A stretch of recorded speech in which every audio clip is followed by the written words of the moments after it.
What's going on, y'all? It's your boy AJ the Cheat Code. Today I'm gonna be giving out cheat codes on how you can get immediate possession on any of your rental properties by using a non-renewal notice. And before I start this video, I just want to let y'all know that I'm a multifamily millionaire when it comes down to real estate. I became one at 28, I'm 29 now, and I'm continuing to scale higher and higher and higher every single year. So I'm giving y'all some $1 million cheat codes. Let's get to it. I appreciate y'all. If y'all do, engage with the content, leave your comments, follow, subscribe, no matter what platform you're on. I appreciate that. Let's get to it. So boom, you're going to make sure that you have them sign a legitimate lease first. You got to have them on a legitimate lease. I'm going to talk about the month-to-month side of things. Since we're talking about non-renewal, non-renewals are different than eviction notices. Eviction notices are literally like breaking leases to some degree. Non-renewal notices are like, I'm not renewing this lease. So I'm just, breaking up with you at the end of said date, by said date that you signed on. So that's what a non-renewal notice is, as opposed to an eviction notice. Well, in comparison to an eviction notice. So now you're going to make sure that they had a lease signed. Again, we're speaking hypothetically if it's a month-to-month lease. And then after that, you're going to make sure that they sign a tenant's rights and responsibilities. Got to have your tenant's rights and responsibilities, because that is basically a safe haven for a landlord and a tenant on both sides of the spectrum. But the judge is definitely going to make sure that you have a tenant's rights and responsibilities signed and ready to go in the court date. Now you're going to send them a notice of non-renewal. You're going to send them a notice of non-renewal in the mail. Has to be stamped, can't be on their door, can't be any of that. And once you do that, it's going to have the date in which they need to vacate the property. And it's also going to have the date in which you issued the non-renewal, right? Both of those dates are imperative. Now, after that happens, you're going to go to the court. Let's say they don't comply with you and they do not want to leave. You're going to go to court and you're going to go to the clerk's office. You're going to get your unlawful detainer. You're going to get a military affidavit. You're going to fill those out to the best of your ability. If you do not know how to fill something out, you're going to ask the clerk for help. You're going to make sure that you go down every single line in which you're seeking. If you're seeking to get a judgment, if you're seeking to just do immediate possession, which I recommend not doing a judgment yet. You can literally do a judgment at any given time, right? You want to do a immediate possession. That's what you tell the clerk. I want to do immediate possession. Boom. Put that on the unlawful detainer. You fill out the military affidavit. You make sure that you get a copy of all these for your records. You put them in a folder. So now in your folder, you have an unlawful detainer, you have a military affidavit, you have a tenant's rights and responsibilities, and then you have the lease, right? You have all four of those things. And once you go to court, they issue a court date. And mind you, in this whole process, the tenant also has to get served those papers. They're going to send those papers after you fill out the unlawful detainer, military affidavit, and so on and so forth. They're going to send those papers, which they call serving the tenant. And then you have your court date. You show up to court, which most tenants don't, which is good for the landlord. Sometimes if they do or if they don't, it's good either way. As long as you have your paperwork in order, the judge is going to go through your paperwork. Once the judge goes through your paperwork, they're going to ask you, hey, what's your goal here? Do you want a judgment, or are you just getting possession?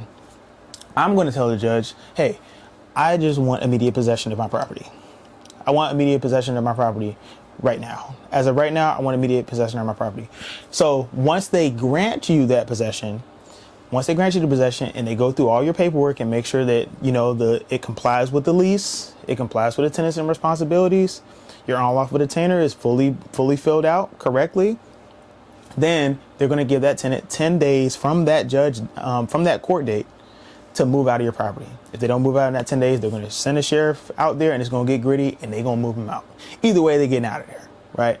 But before that court hearing ends, you want to ask the judge, hey, I'd like to extend it to another court date to place a judgment. I'd like to set another court date.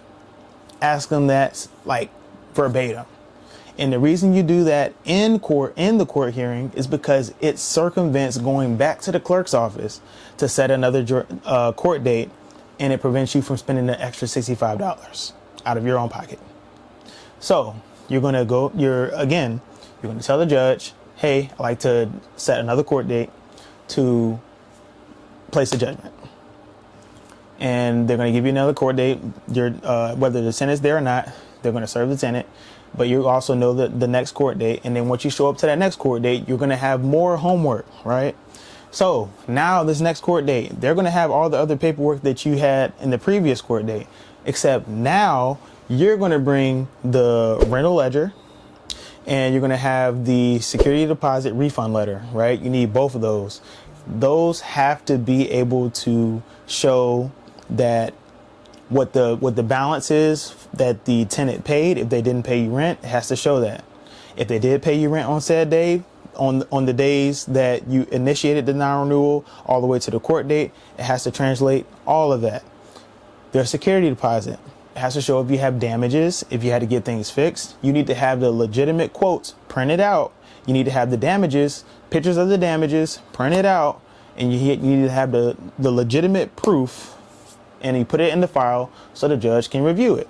And once they parse through that, then you have the option as a landlord to either get the judgment, get granted the judgment, or you have the ability to negotiate with the tenant. Believe it or not, they're going to send you to a breakout room and you can negotiate with the tenant. How do you plan to pay me back?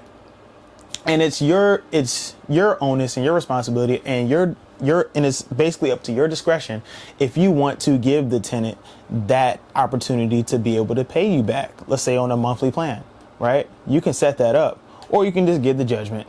And either way, let's say that the plan that you and the tenant made, even though they signed the documents and said, okay, I'm going to pay $500 a month for 3 months. Hypothetically, if they owe you $1,500, right?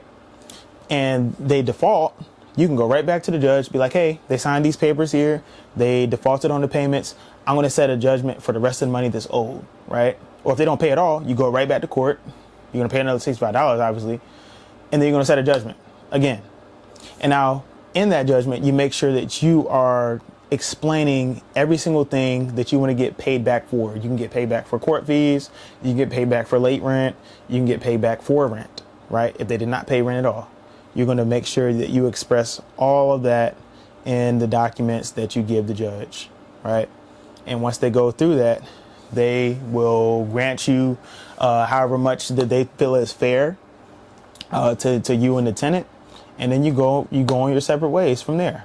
But if you're a landlord and you're aspiring to be a very successful landlord with multiple properties, you're going to get hit with these problems, right? That's just what is a part of the game. You can either hire a lawyer and spend a whole bunch of money to handle it, or you can be like me and handle it yourself. Fine. I'll do it myself. So that's why I'm giving you free game now. And if you enjoy the content, make sure you subscribe to the page. I truly appreciate it. I want to do much more content like this. Leave some engaging comments, and I will be seeing y'all on the next video. Take care.